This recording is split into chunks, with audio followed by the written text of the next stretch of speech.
कौसल्या सुप्रजा रामपूर्वा सन्ध्या प्रवर्तते उत्तिष्ठ नरशार्दूल कर्तव्यं दैवमाह्निकम् कौसल्या सुप्रजा रामपूर्वा सन्ध्या प्रवर्तते उत्तिष्ठ नरशार्दूल कर्तव्यं दैवमाह्निकम् उत्तिष्ठोत्तिष्ठ गोविन्द उत्तिष्ठ गरुडध्वज उत्तिष्ठ कमलाकान्ता त्रैलोक्यं मङ्गलं कुरु मातः समस्त जगतां मधुकैटभारे वक्षो विहारिणि मनोहर दिव्यमूर्ते श्रीस्वामिनि श्रित जनप्रिय दानशीले श्रीवेङ्कटेश दयिते तव सुप्रभातम् तव सुप्रभातमरविन्दलोचने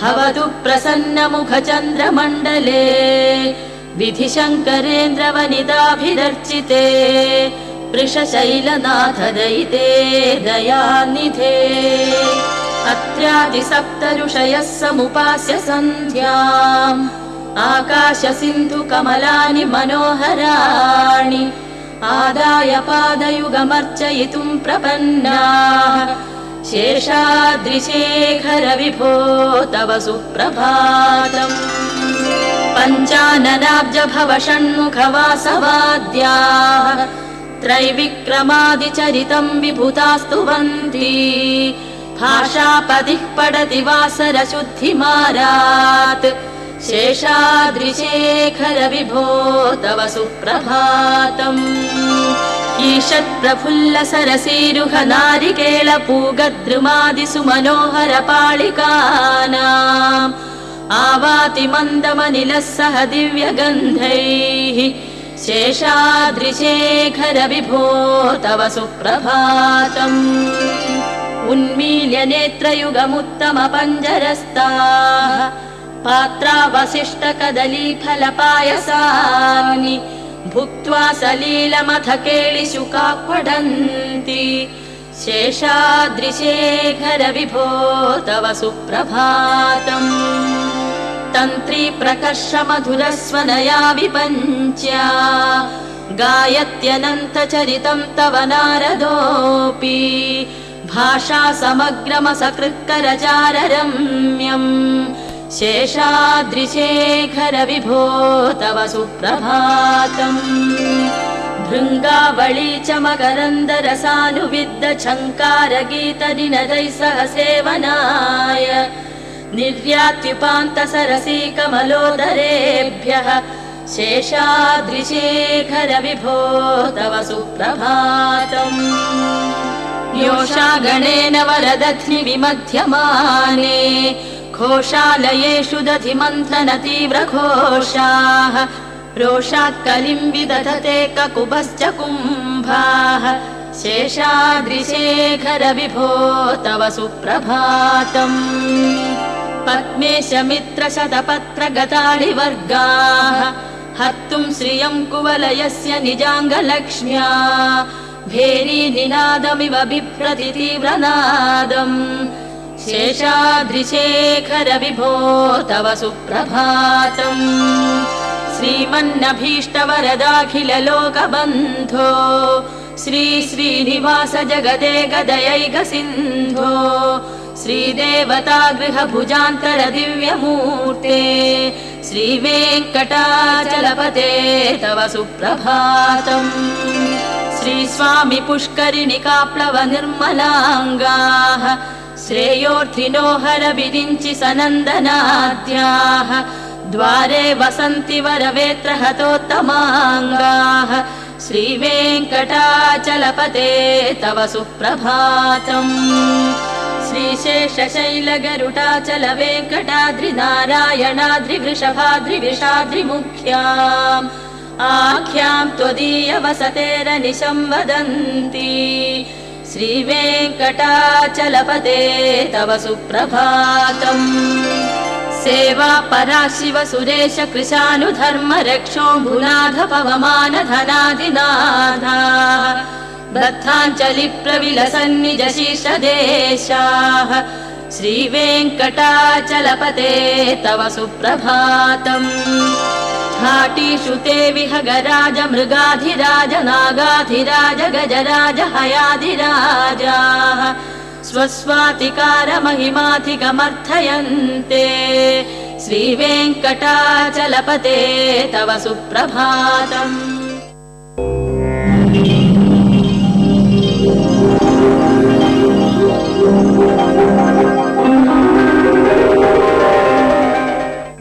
చూసాను ఏటి తేడా.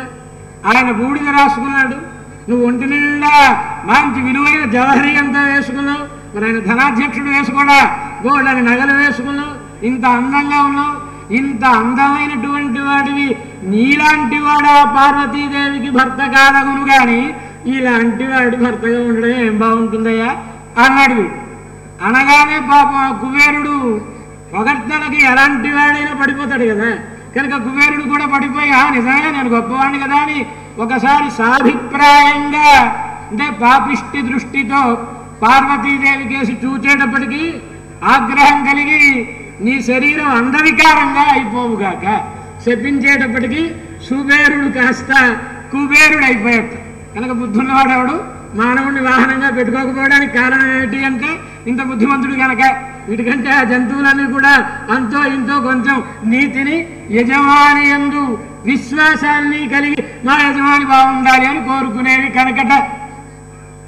కనుకనే ఈ కుబేరుడు కూడా మయూరాన్ని ఈ కోడిని చూచి నీకు చాలా అందమైనటువంటి గొంతు దగ్గర చాలా అందమైనటువంటి ఒక ఆభరణం లాంటి చర్మాన్ని నేను ఇస్తున్నాను, చాలా అందంగా ఉంటావు నువ్వు అన్నాడు. యమధర్మరాజు గారు రావణుని బాధలను పడలేక కాకి రూపాన్ని ధరించాడు. ఏమయ్యా నా రూపం ధరించావు, నాకేమిటి లాభం? కాకి అడిగింది. నాకెవరినైనా ఏమన్నా పెట్టాలనుకుంటే నీ ద్వారానే స్వీకరిస్తాను నేను అన్నాడు యమధర్మరాజు. కనుకనే కదా కాకి పిండ ప్రదానం చేసిన తర్వాత కాకి పిండం పెడుతూ ఉంటాడు. ఏమండి కాకి పిండం పెట్టడం ఏంటంటే కోకిలకి పెట్టచ్చు కదా, ఇంత ముద్ద ఎవరైనా పెడతారా? ఎవరు పెట్టరు. కోకిల చాలా మధురంగా పాడుతుంది, అయినా ఎవళ్ళు కోకిలకి ఏమీ పెట్టరు. కాకి అరుస్తుంటే బా కర్ణ కఠోరంగా ఉందండి అంటారు. ప్రాజ్ఞాయేవ దిశంతి హంత. కానీ మహాపండితులైన వాళ్ళు కూడా కాకి పిండాన్ని పెడతారు, పిండ ప్రదానం చేస్తారు. ఎందుచేత యమధర్మరాజు గారు తన శక్తిని ఆవిడకిచ్చి తనకు ప్రతినిధిగా కాకిని ఎంచుకున్నాడు కనుక. ఎంచుకోవడానికి కారణం రావణాసురుని యొక్క బాధలను పడలేక అగ్నిదేవుని పని రావణాసురుని వంట ఇంటిలో పడి ఉండుటయే. ఇలా దేవతలందరూ యమధర్మరాజు పని రావణాసురుని ఇంటి గుమ్మము యొక్క బయట ఉండడు, లోపలికి రావడానికి వీల్లేదు. యమధర్మరాజు గారు లోపలికి వస్తే ఇంకేమైనా ఉందా? కనుక లంకా నగరంలో అలా ఎవరి మరణ వార్త వినడం రావణాసురుడికి ఇష్టం లేదు కనుక అలాంటి మరణ వార్త వినాల్సి వచ్చిందంటే మన రామదూత గారు ప్రవేశించిన తర్వాత యమదూత గారికి భోజుడు చాలా అందంగా చెబుతాడు. కృతాంతదూతస్య సుఖ ప్రవేశ అన్న రామదూత వెళ్ళి యమదూతకి ప్రవేశం కల్పించాడు. నీకేం భయం లేదు, ముందు నేను పెడుతున్నాను, నా వెనకాతలేరా, నీకు బోలంతమందిని అప్పచెప్తాను అన్నాడు. ఆయన అప్పచెప్పాడు కదా లంకా నగరంలో. ఆ రీతిగా దేవతలందరూ బాధలు పడుతున్నారు. ఇది చెప్పుకున్నారు బ్రహ్మదేవునితోటి, ఎలా మన ఈ కష్టాలు తీరుతాయి అని ఆలోచన. ఎలా తీరుతాయి, పరమాత్మని ప్రార్థించాలి అనే ఆలోచన కలగలేదు. మనం కష్టాలు పడుతున్నాము, ఎలా తీరుతాయి అనుకుంటున్నారు తప్ప ఎవరిని ఆశ్రయించాలి అనే ఆలోచన కలగలేదు. చూచాడు భగవంతుడు శ్రీమన్నారాయణుడు. ఇలా అవివేకులు కాకపోతే ఒక్కసారి నారాయణ అని నన్ను పిలిస్తే నేను రానా, రావణాసురుని సంహరించనా? కానీ నన్ను ప్రార్థించాలి అనే బుద్ధి వీళ్ళకి పుట్టలేదు. అడగకుండా ఉపకారం చెయ్యకూడదు, అడగకపోతే విలువ తెలియదు. మరి వీళ్ళకి అడగాలంటే నేను ఒకడు ఉన్నానని పాపం ఈ బాధలలో పడి మరిచిపోయినట్లున్నారు. కనీసం మనం కనిపిస్తే అయినా ఈయన ఉన్నాడు కదా రక్షకుడని మనని అడుగుతారేమో అని. ఏ తస్మిన్నంతరే విష్ణు ఉపయాతో మహాద్యుతి. ఏ తస్మిన్నంతరే దేవతలందరూ ఇలా మాట్లాడుకుంటూ ఉన్నటువంటి సమయంలోనే విష్ణు ఉపయాత శ్రీమన్నారాయణుడు కూడా వాళ్ళ మధ్యకు వచ్చాడు.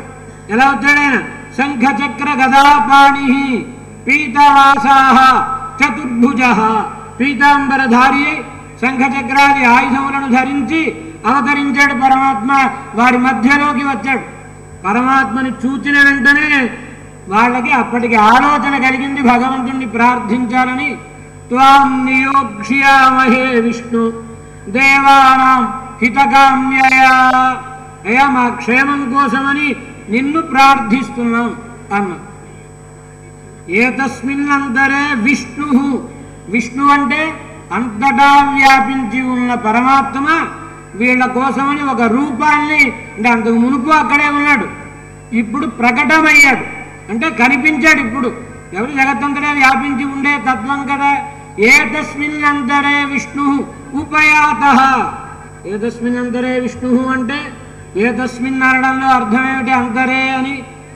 మళ్ళా కాసేపు ఆగాడు అనుకోండి భగవంతుడు, కనిపించలేదనుకోండి. వీళ్ళకి ఎలాగైనా రావణుని బాధల నుంచి తప్పించుకోవాలి గనక ఎవళ్ళో ఒకళ్ళని పట్టుకుంటారు. అయ్యా మా కష్టాలు తీర్చండి. వాళ్ళ తీర్చలేదు. వీళ్ళకి కాపాడబడే యోగం లేకుండా పోతుంది. కనుక వీళ్ళకి ఆర్తి కలిగినప్పుడే మనం కనిపించాలని ఏతస్మిన్నంతరే విష్ణు ఉపయాతః మహాద్యుతి. మహాద్యుతి అంటే చాలా గొప్ప కాంతి కలిగినటువంటి వాడై. ఇంత కాంతి ఎందుకు కలిగింది భగవానునికి?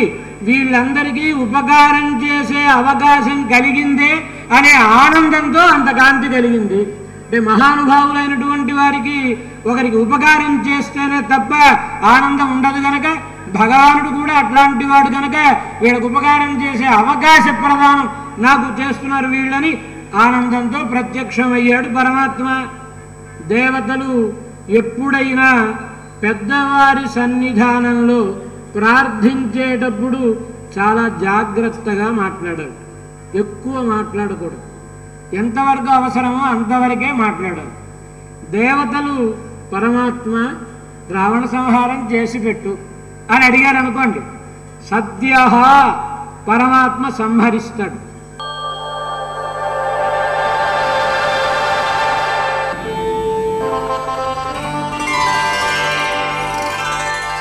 మహాభారతం అంతా వ్రాసిన తర్వాత వ్యాస మహర్షి భారత సారాన్ని అంతని తన కుమారుడైనటువంటి శుకమహర్షికి చెప్పాడు.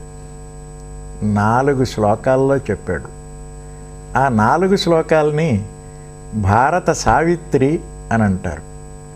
అన్ని మంత్రాల్లోకి కూడా గాయత్రి ఎటువంటి చాలా ప్రసిద్ధమైనటువంటిదో అలాగే భారతం యొక్క సావిత్రి అంటే సావిత్రి వలె చాలా ప్రసిద్ధమైనటువంటిది, పవిత్రమైనటువంటిది, శక్తిమంతమైనటువంటిది, సారభూతమైనటువంటిది అని 4 శ్లోకాలు చెప్పాడు. మాతా పితృ సహస్రాణి పుత్రదార శతాని చ సంసారేష్వనుభూతాని యాంతి యాస్యంతి చాపరే. మాతా పితరులు మనం ఒక జన్మ కాదు, ఎన్నో జన్మల నుండి ఈ జన్మలోకి వచ్చాం మనం. పూర్వజన్మల్లో దీనికి ముందు జన్మలో మన తల్లిదండ్రులు ఉన్నారు, దానికి ముందు జన్మలో తల్లిదండ్రులు ఉన్నారు, అలాగే భార్యాపుత్రులు ఉన్నారు. ఇలాగా ఎన్నో జన్మలలో వీళ్ళందరితోటి సాంగత్యాన్ని మనం అనుభవించాం, అనుభవిస్తున్నాం. ఇప్పుడు మళ్ళీ రేపు కూడా మరో జన్మలో అనుభవించవచ్చును. కానీ హర్షస్థాన సహస్రాణి భయస్థాన శతాని చ దివసే దివసే మూఢమావిశంతి నా పండితం. వీటిల్లో ఎన్నో అనుభవాలు కలుగుతున్నాయి మనకి ఈ జన్మల్లో. కొన్ని హర్ష సంబంధమైన సంతోషాత్మకమైన అనుభవాలు, కొన్ని దుఃఖాత్మకమైనటువంటి అనుభవాలు. ఇవన్నీ కూడాట మూఢుడికి కలుగుతాయి కానీ పండితుడికి కలగవట. అంటే పండితుడికి సంతోషము దుఃఖము పొంగు ఉండకూడదు, కుంగు ఉండకూడదుటండి. దుఃఖేషు అనుద్విగ్నమనాహ సుఖేషు విగత స్పృహ అంటే అదే ఉద్దేశ్యం.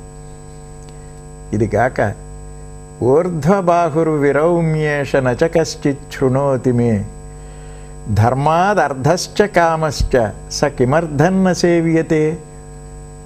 అయ్యా, చేతులెత్తి మొరపెట్టుకుంటున్నాను, ఎవడు నా మాట వినిపించుకోండి, సరిగ్గా వినిపించుకోరే. ధర్మంలోంచే అర్థం కానీ కామం కానీ నడుస్తుంది. ధర్మం ముందు ఆచరించాలి. దాన్ని మరి ఎవడు ఎందుకు ఆచరించట్లేదో కేవలం అర్ధకామాలని పట్టుకునే వేళ్లాడుతున్నారు. ఇంకో శ్లోకం కూడా చెబుతాడు ఆయన, చక్కని శ్లోకం. న జాతు కామాన్న భయాన్న లోభాత్ ధర్మం త్యజేత్ జీవితస్యాపి హేతో.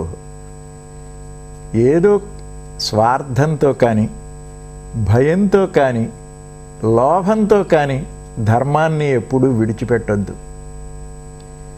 ఆఖరికి జీవితం పోతూ ఉన్నా సరే, జీవితస్యాపి హేతో, అయినా సరే ధర్మాన్ని విడిచిపెట్టొద్దు. ఎందుచేత అట్లా చెబుతున్నాడు?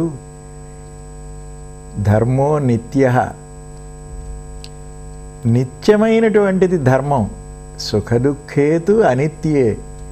సుఖం రావచ్చు, దుఃఖం రావచ్చు, రోజు మనకి రకరకాలైనటువంటి సుఖదుఖాలు వస్తూ ఉంటాయి. ఇవన్నీ అనిత్యములైనటువంటివి. కానీ జీవో నిత్యః, జీవుడనేవాడు నిత్యుడు. హేతురస్యత్వ నిత్యః, దీనికి హేతువు మాత్రం అనిత్యమైనటువంటిది. ఇది ఈ 4 శ్లోకాలని ఉదయం లేచి తప్పకుండా ప్రతి మానవుడు చదవాలిట. ఆయన ఆ మాట కూడా చెబుతాడు. ఇమాం భారత సావిత్రీం, ఇది భారత సావిత్రి అంటే దీన్ని ప్రాతరుత్థాయ యః పఠేత్, ప్రొద్దుటే లేచి ఎవడైతే చదువుకుంటాడో స భారత ఫలం ప్రాప్య, భారతాన్ని చదివినటువంటి ఫలాన్ని పొంది పరం బ్రహ్మాధిగచ్చతి, పరబ్రహ్మాన్ని పొందుతాడు అని. చాలా సూక్ష్మంలో మోక్షంలాగా భారతం యొక్క సారాన్ని అంతని కూడా పిండి ఆయనకి సుఖమహర్షికి చెప్పాడు. ఆ సుఖమహర్షి దాన్ని ఆచరణలో పెట్టినటువంటి మహనీయుడు. చాలా స్వల్పంగా చెప్పినా సంపూర్ణంగా ఆస్వాదించినటువంటి మహనీయుడు సుఖమహర్షి.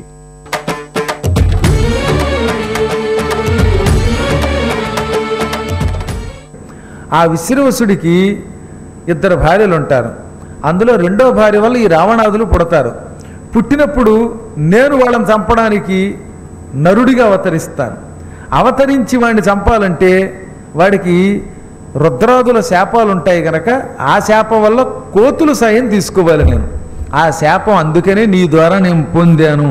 భవిష్యత్తులో రాక్షస సంహారం చేయడానికి నిన్ను ఒక పావు కింద వాడుకుని నీ శాపం ద్వారా ఒక మహత్తరమైన వరం లోకానికి ఇస్తున్నాం. కాబట్టి నువ్వేమీ భయపడకన్నట్ట. నువ్వు అన్నది నిజమే అవ్వచ్చు, నీ సంకల్పమే అవ్వచ్చు. శివమాయ చేత మోహితుణ్ణైనా నేను కన్న తల్లి కంటే ఎక్కువైన జగన్మాతని కామించాను. అఖిలాండకోటి బ్రహ్మాండ నాయకుణ్ణి, నా తండ్రిని, నా ఆరాధ్య దైవాన్ని, నారాయణుణ్ణి తొందరపడి తిట్టాను. ఈ పాపాలకి ప్రాయశ్చిత్తమేమిటి అన్నాడు. తీర్థయాత్రలు చేస్తే చాలన్నాడు ఆయన. వెంటనే మహాత్ములు ఎలా వస్తారో తెలిసిన ఒక మాట చెప్పాడండి శివపురాణంలో. నారదుడు పౌరాణికులుగాను ఇలా పారాయణ చేసే వాళ్ళ శరీరమును ఆవహించుకుని వారితో పాటు యాత్రలు చేస్తాను అన్నాడు ఆయన. అందుకనే పౌరాణికులు లేకుండా యాత్ర ఎందుకు చేయొద్దన్నారంటే పురాణవేత్తల యొక్క శరీరమును తాను ఆశ్రయించుకుని, అంటే అందులో కూర్చుంటాడు అదృశ్య రూపంలో. వాళ్ళ రూపంలో తీర్థయాత్రా స్థలాలకు వెళ్ళి స్నానం చేస్తాడు. మనం స్నానం చేస్తున్నామంటే ఆయన కూడా మనతో పాటు చేస్తున్నట్టే. మనందరం కూడా ఇందులో యాత్రకు వచ్చిన వాళ్ళందరం కూడా నారదునికి ఆశ్రయమిస్తున్నట్టే, తెలుసో తెలియకో. ఇక్కడ అదృశ్య రూపంలో ఈ పురాణం వినడానికి నందీశ్వరాదులు, శివుడు, జయ విజయులు, బ్రహ్మ, విష్ణువు అందరూ కూడా వస్తారు. కాకపోతే ఎవరి శరీరాన్ని ఎవరు ఆశ్రయిస్తారో తెలియదు. అందుకే నేను పదే పదే చెబుతున్న కారణం అదే. నేనేది ప్రామాణికం లేకుండా చెప్పను. ఇలాంటి చోట పురాణం జరుగుతూ ఉంటే మన భక్తుల్లో ఒక్కొక్కళ్ళు ఆశ్రయిస్తారు.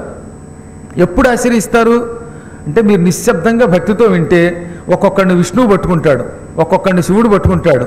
తేడా వస్తే దరిద్ర దేవత జ్యేష్ఠాదేవి అని ఉంటుంది, నిద్రాదేవత, ఆవిడ పట్టుకుంటుంది. అంటే గురువుగారు మీరు నోటికొచ్చినట్టు చెబుతున్నారా అని మీరు అడగచ్చు. మీరు ఒకసారి చూడండి, అందులో ఎవరు పట్టుకుంటారో చెప్పారు. క్షుత్పి పాసామలాన్ జ్యేష్ఠామలక్ష్మీం నా శయామ్యహం అని రోజు శ్రీ సూక్తంలో చెప్పట్లా. క్షుత్తు అంటే ఆకలి. అస్తమానం 5 నిమిషాలకు ఒకసారి ఆకలిస్తోందో అని ఎవడన్నా అనుకుంటూ యాత్రకు వస్తే ఏదో ఒకసారి ఆకలేయడం వేరు. అటువంటి వాడిని దరిద్ర దేవత పట్టుకుంటుంది. పిపాస అంటే దాహం. పదే పదే మంచినీళ్ళు తాగడం, పదే పదే డ్రింకులు తాగడం, బస్సు ఆగిన చోటల్లా coffee tea, cool drink, Thums Up, Coca Cola ఇలా అస్మాటు పోసేస్తూ ఉంటేది ఒకసారి కాకుండా అదిగో వాడిని కూడా దరిద్ర దేవత పట్టుకుంటుంది.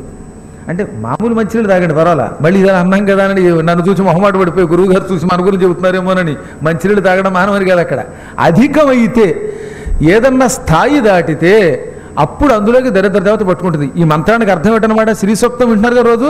క్షుత్ పిపాసామలాం జ్యేష్ఠాం అలక్ష్మీం నాశయామ్యహం. క్షుత్ అంటే ఆకలి, ఎక్కువగా తినడం అన్నమాట. పిపాస పదే పదే ఎక్కువగా దాహం వేస్తున్నా ఇది మల అంటే మనలో ఒక అశుద్ధ పదార్థము. జ్యేష్ఠాం అంటే దరిద్ర దేవతను. అలక్ష్మీం లక్ష్మీదేవి కానిది అంటే దరిద్ర దేవత అన్నమాట. మనలో ఉన్న సంపదలను నాశనం చేసే ఈ దరిద్రపు లక్షణాన్ని నాశయామ్యహం నేను నాశనం చేస్తున్నాను అని చదువుతున్నాం, కానీ పట్టించుకోవట్లేదు అని అర్థం. ఇవాళ మీరు చదువుతున్న ప్రతి మంత్రానికి అర్థం తెలిస్తే ఓహో ఇదా అనిపిస్తుంది అనమాట. ఇందాక ఆయన పాప అపాపో భవతి అని మంత్రం చదివాడు. అంటే చదవడంలో వేగంలో కొంచెం అర్థం మరో రకం మారిపోతుంది. కానీ పాప అంటే నేను పాపాత్ముణ్ణి, కానీ అపాపహ భవతి ఓ గణపతి నిన్ను పూజిస్తున్నాను.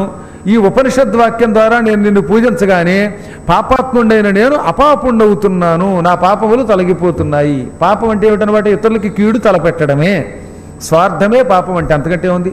అందరం బాగుండాలని కోరుకోకుండా నేను మాత్రమే బాగుండాలని కోరుకోవడానికి పాపమని పేరు. తాను తన శరీరము తన కుటుంబం వరకే పరిమితం అయిపోతే వాడు పాపి. అందరూ నా వాళ్ళు అనుకుంటే అప్పుడు ఎప్పుడు ఎవరి మీద ద్వేషం ఉండదు కదా. ఆహా అందరూ సుఖంగా ఉండాలి, అందరూ బాగుండాలనే మంత్రం రోజు పఠించిన వాడు పాపి ఎలా అవుతాడు? వాడు నిష్పాపుడు అవుతాడు అనమాట. ఈ దరిద్ర దేవతా లక్షణాన్ని తొలగించుకోవాలి.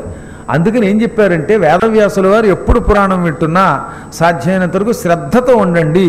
ఈ నిద్రాదుల్ని, మరీ అధిక ఆహారాదులని, ఈర్ష్యాసూయాదులని, రాగద్వేషాలని, క్రోధాదుల్ని జయిస్తే అప్పుడు మిమ్మల్ని విష్ణువో శివుడో ఇంకొకళ్ళో పట్టుకుంటారు. లేకపోతే ఎవరు పట్టుకుంటారో ముందే తెలుసు. ఈ రూపములలో తీర్థయాత్రలు చేస్తారన్నమాట వాళ్ళు కూడా. అందువల్ల నారదుడు కలియుగాంతం వరకు తీర్థయాత్రలు చేస్తూనే ఉంటాడు వీలున్నప్పుడల్లా. అంత సంచారి మరొకడు ఉండడు. దాంతోపాటు వెళ్ళిన చోటల్లా ఆయన ఎవరిలో ఏదైనా లోపాలు ఉంటే అవి తొలగించి వారికి కావలసిన సందేశాలు ఇస్తూ నిజమైన జ్ఞానంతో తిరిగాడు ఆయన. ఈ విధంగా శ్రీ మహావిష్ణువు నువ్వు తీర్థయాత్రలు చేసి దైవదోషణ చేసిన పాపాన్ని తొలగించుకో అన్నాడు. కాబట్టి ఇక మీద దైవదోషం తెలిసి కానీ తెలియక కానీ చేస్తే ఆ పాపం ఎలా పోతుందన్నమాట? మనకి తీర్థయాత్రాచరణము వల్ల తొలగిపోతుంది. క్రమంగా నారదుడు తీర్థయాత్రలు చేశాడు. కొంతకాలం అయ్యింది, త్రేతాయుగం ఆరంభమయ్యింది. ఆ త్రేతాయుగంలో మహానుభావుడు పులస్త్య ప్రజాపతికి విశ్రవహ అని పేరు కలిగిన ఒక కొడుకు పుట్టాడు. ఆయనకు ఒక దేవతా స్త్రీని ఇలవిల అనే ఆవిడనిచ్చి పెళ్లి చేశారు. ఈ విశ్రవ ప్రజాపతికి ఇలవిలకి కుబేరుడని కొడుకు పుట్టాడు. చాలా గొప్పవాడు. ఆయన కథ తర్వాత చెప్పుకుంటాం, ఇందులో వస్తుంది. శివపురాణంలో కుబేరుడి కథ కూడా వస్తుంది. చాలా అద్భుతమైన కథలు ఉన్నాయి. ప్రస్తుతం మాత్రం మనకి గోకర్ణం స్థల కథ చెప్పుకుంటున్నాం కనుక కుబేరుడిని పక్కన పెట్టండి. కుబేరుడు పుట్టిన కొంతకాలం తర్వాత ఆయన హిమాలయ పర్వత ప్రాంగణంలో ఓ రోజున తిరుగుతున్నాడు.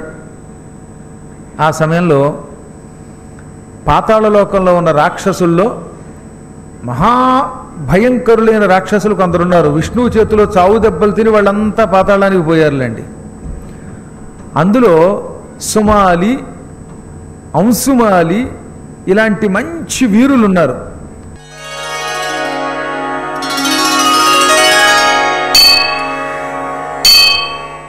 శ్రీనివాసం శ్రీతపారిజాతం శ్రీ వెంకటేశం మనసస్మరామి విశ్వస్మై నమః శ్రీనివాసం శ్రీ వెంకటేశం మనసస్మరామి విష్ణవే నమః శ్రీనివాసం శ్రీ వెంకటేశం మనసస్మరామి వషట్కారాయ నమః శ్రీనివాసం శ్రీ వెంకటేశం మనసస్మరామి ప్రభవే నమః శ్రీనివాసం శ్రీ వెంకటేశం మనసస్మరామి భూతకృతే నమః శ్రీనివాసం శ్రీ వెంకటేశం మనసస్మరామి భావాయ నమః శ్రీ శ్రీనివాసం శ్రీ వెంకటేశం మనసా స్మరామి భూతాత్మనే నమః శ్రీ శ్రీనివాసం శ్రీ వెంకటేశం మనసా స్మరామి భావాయ నమః శ్రీ శ్రీనివాసం శ్రీ వెంకటేశం మనసా స్మరామి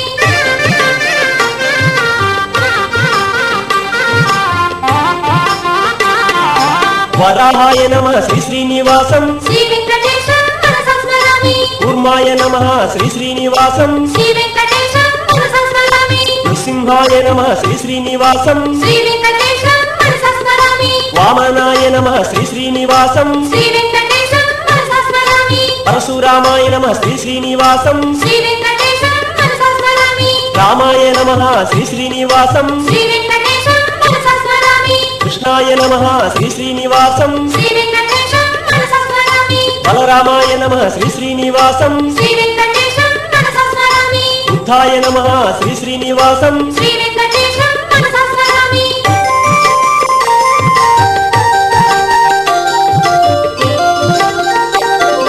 శ్రీమతే నమః శ్రీ శ్రీనివాసం శ్రీ వెంకటేశం మనసా స్మరామి కేశవాయ నమః శ్రీ శ్రీనివాసం శ్రీ వెంకటేశం మనసా స్మరామి సంభవాయ నమః శ్రీ శ్రీనివాసం శ్రీ వెంకటేశం మనసా స్మరామి దాత్రే నమః శ్రీ శ్రీనివాసం శ్రీ వెంకటేశం మనసా స్మరామి భావనాయ నమః శ్రీ శ్రీనివాసం శ్రీ వెంకటేశం మనసా స్మరామి ప్రభవే నమః శ్రీ శ్రీనివాసం శ్రీ వెంకటేశం మనసా స్మరామి మనవే నమః శ్రీ శ్రీనివాసం శ్రీ వెంకటేశం మనసా స్మరామి అమరప్రభవే నమః శ్రీ శ్రీనివాసం శ్రీ వెంకటేశం మనసా స్మరామి అవిష్టాయ నమః శ్రీ శ్రీనివాసం శ్రీ వెంకటేశం మనసా స్మరామి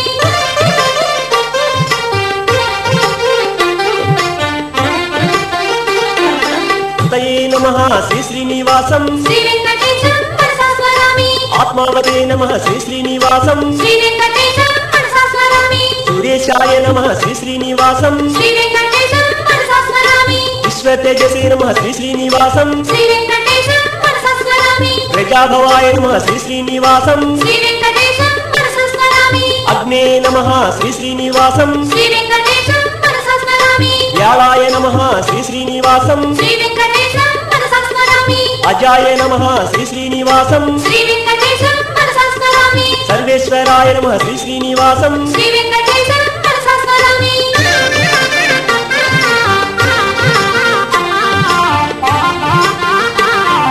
శ్రేష్ఠాయ నమః శ్రీ శ్రీనివాసం శ్రీ వెంకటేశం మనసా స్మరామి ప్రజాపతయే నమః శ్రీ శ్రీనివాసం శ్రీ వెంకటేశం మనసా స్మరామి భూగర్భాయ నమః శ్రీ శ్రీనివాసం శ్రీ వెంకటేశం మనసా స్మరామి మాధవాయ నమః శ్రీ శ్రీనివాసం శ్రీ వెంకటేశం మనసా స్మరామి ఈశ్వరాయ నమః శ్రీ శ్రీనివాసం శ్రీ వెంకటేశం మనసా స్మరామి విక్రమణే నమః శ్రీ శ్రీనివాసం శ్రీ వెంకటేశం మనసా స్మరామి ధన్యనే నమః శ్రీ శ్రీనివాసం శ్రీ వెంకటేశం మనసా స్మరామి మేధావినే నమః శ్రీ శ్రీనివాసం శ్రీ వెంకటేశం మనసా స్మరామి విక్రమాయ నమః శ్రీ శ్రీనివాసం శ్రీ వెంకటేశం మనసా స్మరామి